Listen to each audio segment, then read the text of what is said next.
Hi dear students and friends, happy to welcome you to Sri Hari's Academy for Accountancy Made Easy. I started teaching accountancy with the first video in Introduction Chapter Journal. In this introduction video, I am going to explain about the basic introduction part, அப்புறம் source documents, voucher என்ன, accounting process with the 5 steps, golden rules of accounting. Up to this I am going to explain. சரியா? இந்த 5 பார்ட்டும் டீடைல்டாக explain பண்ணதுனால ரொம்ப ஈஸியாக இருக்கும் நம்புறேன். I seek all your valuable comments and feedbacks for my betterment. Thank you, my dear friends. To the topic journal. What do we really mean by the term journal in accounting? Journal, it is a book of primary entry or the book of original entry, or also called as the day book. It is the one in which the transactions are first recorded in the chronological order with the help of the vouchers, which are the supporting document. Without the vouchers, no entry could be made there. Now, as per this explanation, we need to understand the various accounting terminologies. That is, starting with chronological. What do we really mean by chronological? It is the order based on the time of its occurrence. If at all we do the entry based on its time of occurrence, it's called entering on the basis of chronological order. Now, next getting into business transaction. What do we mean by business transactions? These are the exchange of economic considerations, that is the benefits between parties, and have twofold effects. What do we mean by twofold effects? That is, giving benefit and receiving benefit. Benefit receiving aspect and benefit giving aspect, which are recorded in at least 2 accounts. Business transactions are usually evidenced by an appropriate documents called vouchers. So each and every business transactions are to be supported with a supporting document, vouchers. Now let us understand what do we really mean by vouchers. These are the documental support or the evidence of every entry of the transaction. So as I told, there cannot be even a single entry without the voucher support. These are the source document for every transaction. There should not be even a single entry in the books of accounts without a voucher. So the examples for voucher are something like we might have seen in practical day-to-day activities: cash memo, invoice, sales bills, bank pay-in slip for the amount deposited in the bank, and checkbook counterfoil, salary slip, or the acquittance register, we call it as. All these things, all these documents are the supporting papers or the documents for each and every entry in the books of accounts. That is why all these documents are called vouchers. Now, let us just classify the types of vouchers. Vouchers are basically classified into cash vouchers and non-cash voucher. Cash voucher. Whenever we make payment, we call that cash voucher as debit vouchers. And whenever we receive payment, we call that as credit vouchers. And there are also non-cash vouchers for transfer entry we make. In accounting, particularly in the day book, we have to pass various transfer journal entries. For all these transfer journal entries, also the vouchers are to be prepared. That is why these vouchers are called non-cash vouchers, to show the transactions not involving cash. Accounting process. Let us recall the total accounting process involving 5 steps, starting with identification, recording, classifying, summarizing, and communicating. Here, identification. What do we mean by identification?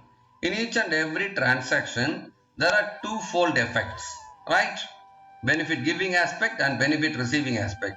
Which particular item belongs to which particular head of account, and matching the same with the accounting rule. That is what we do under the step identification in the process.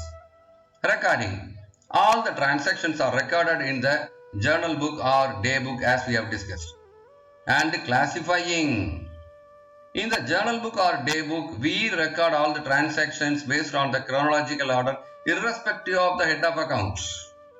Whereas under classifying, that is, posting the entries from the journal book to the ledger, we call that as classifying or ledger posting. If we list out all the entries as per the head wise, it's called classifying or posting into the ledger. Then comes the step summarizing. What do we mean by summarizing? This is the preparation of trial balance. Trial balance is the list of brought down balances appearing in the various ledger accounts. So here we are making a summary of closing balances appearing in various ledgers. So on the basis of the summary, we prepare the financial statements. Financial statements comprising of revenue statement and capital statement. That particular statement is the mode of communication to the management as well as to the other users. Now, let us see to whom we communicate. We communicate with the help of the financial statement to two interested users. Who are the two interested users? They are internal users and external users. Okay. So among the 5 steps for under the identification, under the process, let us get into detail for identification and recording activities alone.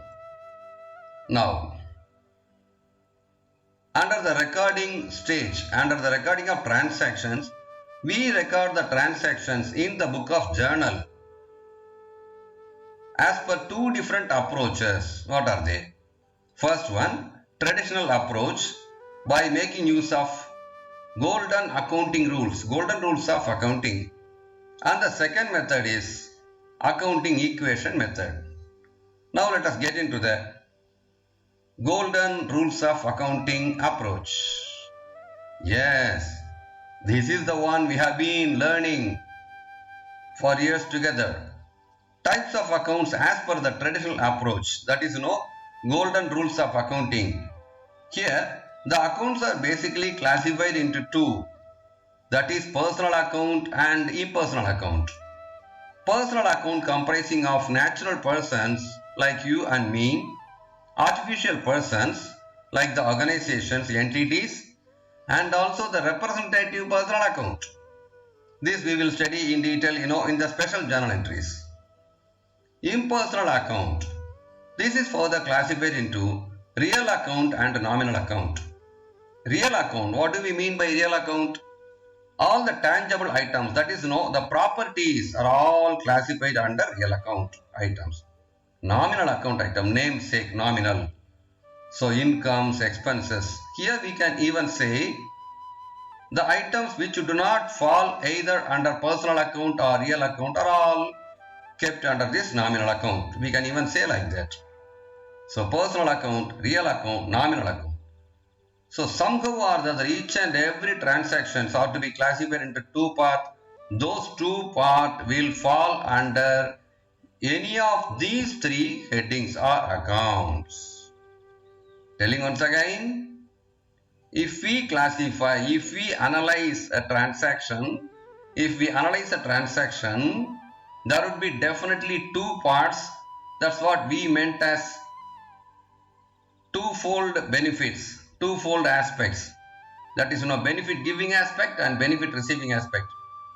Those 2 benefits or those 2 aspects will somehow or the other fall under any of these categories at all. It would never go beyond this. Okay. So based on these 3 accounts, we have got the golden rule. 3 golden rules of accounting. How do we have that? If at all those accounts are coming under the heading personal accounts, when a person is receiving money from us, he has to be debited. That is, debit the receiver. And if any person is giving me the cash, I should credit that person because he is the giver. So debit the receiver. The person who receives from me should be debited. The person who gives me money, credit the giver. So this is the rule under personal account. Next, under real account. Under real account, all the tangible items that are coming into my business are all to be debited. That is, under the rule, debit what comes in. And under the second rule of real account, credit what goes out. At the time of selling the old assets, for example, those old assets are to be credited. As per the second rule of real account, credit what goes out. So this is how the real account is, given. Next is the nominal account. As we said earlier, any accounts which do not fall under the above two heads are kept under nominal account. Expenses and losses. What do we do? Debit all expenses and losses. For example, if I spend for any expense like telephone bill, rent payment and all the other expenses, all those expenses are to be debited and all the incomes are to be credited. Not only the income and gains are to be credited. So this is the golden rules of accounting. This we are supposed to understand and memorize. This should come in handy whenever needed. This is something like the table which the grade 3, grade 4 students are doing, 3 table, 4 table. As and when, they are required, they should be able to tell that. So same like that, this is the table, multiplication table or addition table, which the grade 4 or 5 are doing. In the same way, accountancy students will have to remember this forever. Let us get into the usage or application of the same golden rules in the next video. Thank you.